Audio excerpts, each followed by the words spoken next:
সিলেটে বন্যায় ডুবেছে সড়ক মহাসড়ক, প্রস্তুত সেনাবাহিনী।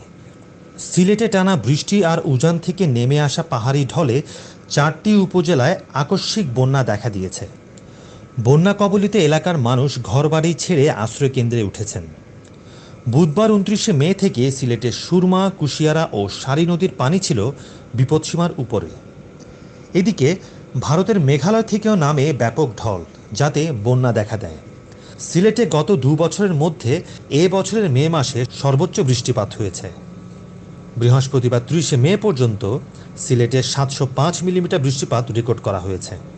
প্রবল বৃষ্টি ও পাহাড়ি ঢলের পানিতে আকস্মিক বন্যায় প্লাবিত হয়েছে সিলেটের গোয়াইনঘাট, জৈন্তাপুর, কানাইঘাট ও জকিগঞ্জের বিস্তীর্ণ অঞ্চল। পানিবন্দী হয়েছেন অন্তত 3 লক্ষাধিক মানুষ।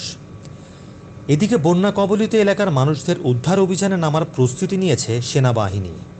সিলেটের অতিরিক্ত জেলা প্রশাসক সার্বিক মোহাম্মদ মোবারক হোসেন বলেন, বন্যা পরিস্থিতি নিয়ন্ত্রণের জন্য কন্ট্রোল রুম খোলা রাখা হয়েছে। জেলা ও উপজেলার পর্যায়ে দুর্যোগ ব্যবস্থাপনা কমিটি ইতোমধ্যে বৈঠক করেছে। দ্রুত উদ্ধার অভিযান চলছে। সেনাবাহিনীও ইতোমধ্যে রেডি করেছে। প্রয়োজনে তারা উদ্ধার ও ত্রাণ বিতরণে যোগ দেবে।